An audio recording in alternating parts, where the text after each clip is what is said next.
પરમહંસ રામકૃષ્ણ પરમહંસ નો બાપુ એક દાંત છે ને કાળો હતો. એ કાળો દાંત હતો ને એની માએ આમ જોયું ને એટલે માની આંખમાંથી આહુડા આવી ગયા. એટલે દીકરો પૂછે છે કે માં શું કામ આહુડા કેમ આવ્યા? તો કે બેટા તારા મોઢામાં એક દાંત એવો છે ને કે તું દુનિયામાં મહાન બનીશ. દીકરો વિચાર કરે કે મહાન દીકરો બને અને માને દુઃખ લાગે, આ કેવી વાત? ત્યારે જનેતા એમ કે છે કે બેટા તું મહાન બનને એમાં મને વાંધો નથી, પણ મહાન બન્યા પછી દીકરો માને ભૂલી જાય છે એટલા માટે મને આ હોડું આવી ગયું. અને દીકરાને એવડો મોટો આઘાત લાગ્યો કે માં એ દાંત છે એટલે હું મહાન બનીશ ને. એ પાણો લઈને બાબુ મોઢામાં દાંત પાડી દીધો, ભાંગી નાખ્યો કે આ દાંત હોય તો હું મહાન બનું ને. આનું નામ દીકરો કહેવાય ને આ માને કઈક સમજી ક્યાં કહેવાય. બાકી જે પેટે પાટા બાંધી મોઢામાંથી કોળિયા કાઢીને મોટા કર્યા હોય, લીલામાં ઈ હુએ ને આપણને હુકામાં હુવાડ્યા હોય, અને બાપુ પાણા એટલા દેવ કર્યા હોય, કેવડા અરમાન હોય ભલા. અમુક ને દીકરા છે ને ભગવાનને કે આના કરતા નો દીધો હોત તો સારું. અમુક કે છે કે ભગવાન કોઈક દીકરો દે. આપણને એમ થાય કે આમાં સાચું શું છે એ નથી સમજાતું. સે ઈવડાય કે નો હોત તો સારું, તો ઈમ રોવે છે. નથી ઈવડાય કે ભગવાન એકાદો આપે તો સારું. હારો નો આપે, કાઉ જાજા કાગોલિયા ને કાઉ જાજા કપૂત, હકડો છો મયત ભલી અને હકડો ભલો સમૂત. હારો એક ગોપીચંદ કે ભરતરી જેવો હોય ને હાથ પેઢીઓ ઉજળી કરી દે. એક બાપા બહાર કેમ ગયા, હાંજ પડી ગયા, ઘરે જવું છે. ઓલા ઘર ધણી કે પણ 4 દીકરા છે ને શું ઘર કરો છો? બાપા એક મણનો નિયાકો મૂક્યો, હારો જો કોક એક આપે ને તો 4 ને દેવા છે. હવે આ જેટલો ધરાવ કેટલો હોય છે બાબા આપણે દીકરાનો. કહેવાનું તે ને મારે 4 છે, કોઈ ફાયદો નથી ભલામણા. એક દીકરો એવો હોય આપને ટેકો દે એવો કે ના ના આ તમે જો આવડું મોટું આયોજન કર્યું છે, એમાં બાપુ કોઈ ભગવાને આપ્યું હોય ને કદાચ 2 લાખ 5 લાખ 25,000 50,000 રૂપિયા આપે તો એ બાપુ એના મા બાપને આપણે વખાણ કરવા પડે ને કે બાપુ જનેતાએ કંઈક સંસ્કાર આપ્યા છે, તઈ આવા કાર્ય થતા હોય છે ને આમાં કંઈક સહભાગી બનતા હોય છે. બાકી કોઈને બાપુ પૈસા એમનામ નથી આવતા.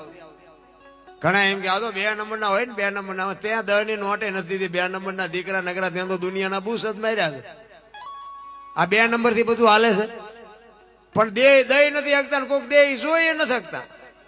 આ અમે અમારે તો અત્યારે અમે આ બોલ્યું ને તો અમારે તો બધાને પેલા માફી માંગવી પડે કે ભાઈ ભૂલ ચૂક થાય માફ કરજો.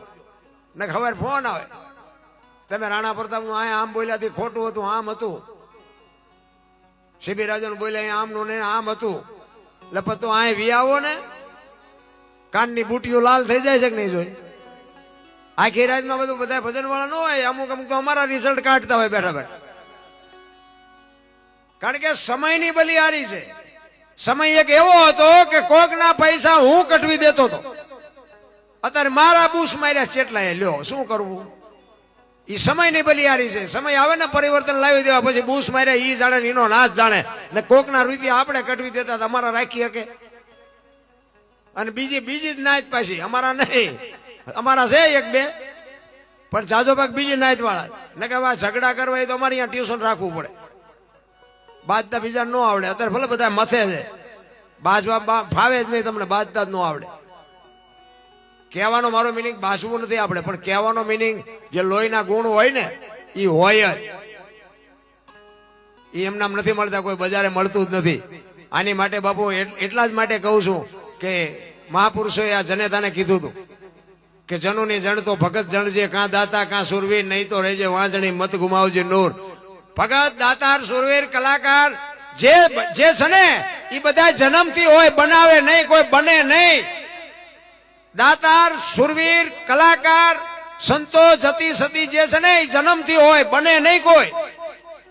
અને જો એમ બનતા હોય ને તો બધા કલાકાર બનાવી દે. મારો છોકરો રોજ જઈને લાખ રૂપિયા લઈ આવે, બને નહીં. આ જન્મથી જ હોય. એક ગામમાં કપાતર હોય ને, કપાતર એ જન્મથી જ હોય, એને બનાવ્યો ન હોય કોઈ. ઘણા નથી કહેતા છોકરો હારો હતો પણ બગડી ગયો. એટલે બગડેલો જ હતો, તમે ઓળખવા મોડું કર્યું છે. બગડેલા હોય બગડેલા જ હોય, એમાં કાંઈ ન હોય. પોતાના જાતની ખુમારી હોવી જોઈએ. અને એક તમને કોઈ એક મા બાપની સેવા કરતો હોય, ગુરુ મહારાજના વચન ઉપર હાલતું હોય, એની જ ગાડી હાલે, બાકી બધી વાતો કાંઈ છે નહીં. એનો એક તમને રામાયણનો દાખલો આપું. જે રામાયણ છે ને, રામાયણ એ મહાપુરુષોએ બનાવી છે, મહાભારત એ મહાપુરુષોએ બનાવ્યા છે. પણ આ બે આપણને એક માર્ગ બતાવવા માટેના ગ્રંથો છે. દીકરા કેવા હોય, ભાઈઓ કેવા હોય, દીકરી કેવી હોય, માં કેવી હોય, મા બાપ કેવા હોય, એ ક્યાં જોવું હોય રામાયણમાં જો, અને રળેલું ન ખાવું હોય મહાભારતમાં જો. લ્યો બધા હિમાજ પડે ઠેકી ઠેકી, નથી દેવું જ કરે છે. પાછું છે આખી દુનિયાને ખબર છે આમાં આપણું કઈ છે નહીં, આપણે કઈ લઈ નથી જવું, તો ઠેકડા છે ના ભરોસો. તમારો ને મારો જન્મ બીજા આપે, જન્મ્યા પછી નવરાવે બીજા, ભણાવે બીજા, ધંધો શીખડાવે બીજા, આપણે મરી ગયા પછી આપણા પૈસા વાપરે બીજા, આપણું નામ કમી કરાવે બીજા, નામ લખાવે બીજા. તો તમારું શું? તો નથી લાગતું કે આપણે થોડા ખોટા ઠેકડા ભરતા હોય મારી પાસે? એવું નથી લાગતું? તો હરી ઉપર છોડી દો. ગંગા સતીની વાણી કે 21,600 શ્વાસા હિમનામ જાય છે રામ. એક ઘડી હાથી મેં પુનિયા તુલસી સંગત સાદગી કટે કોટી અપરાધ 24 કલાકમાં કાંઈક એનું ભજન કરો, ઈ જ તમારી મારી ભેગું આવે. રામાયણ એમ કે છે જેને જોઈને લઈ જાઓ, રામાયણમાં કાંઈ ઘટ્યું નહીં. મહાભારત એમ કે છે કે હોના નાકા એની જેટલું દેવું નથી, મહાભારતમાં કાંઈ વધ્યું નહીં. અખિલ બ્રહ્માંડના માલિક કૃષ્ણ પરમાત્મા દુર્યોધન પાસે 3 વાર ગયા. ઈ કે રહેવા દે, આ નો કરાય. પણ 1 નો 2 નો થયો. ભગવાનનું જો ઈ નો માન્યા હોય, આપણે માનીએ તો આપણે દુર્યોધનમાં કાંઈ ઘટે છે? આપણામાં દુર્યોધનમાં આપણે મા બાપનું નથી માનતા, એમાં ભગવાનનું શું માનવાના હતા? એટલા જ માટે સબરીનો એક પ્રસંગ, એના ગુરુ મહારાજ 7-8 વર્ષની એક દીકરી અને બાબુ ગુરુ મહારાજ માતંગ ઋષિ એને એમ કે બેટા અહીં બેહી જા, વહેલો મોડો રામ આવશે. એક જ શબ્દ ઉપર બેહી જાય. તમે વિચાર કરજો કે રામને અહીંયા સુધી ધક્કો થાય તો આનું ભજન કયું છે? કોઈ ભરોસો હોય ને બાપુ, ભરોસો હોય તો ઉગે ને ઉગે. આપણે ખેતી કરતા હોય તો આપણે અનાજ ચણ્યા હોય, ઘઉં હોય, બાજરો હોય, ધૂળમાં નાખી દઈએ છીએ. તો ભરોસા સિવાય ઉગે છે? ભરોસો છે એટલે નાખી દઈ ને. એમ ઈશ્વર ઉપર બાપુ ભરોસો હોય ને તો તમારું મારું એ કામ કરે એ 100%ની વાત છે. પણ તમને ને મને એક વિશ્વાસનો બાપુ તાંતણો જો બંધાઈ જાય તો મારો ને તમારો મેળ પડી જાય.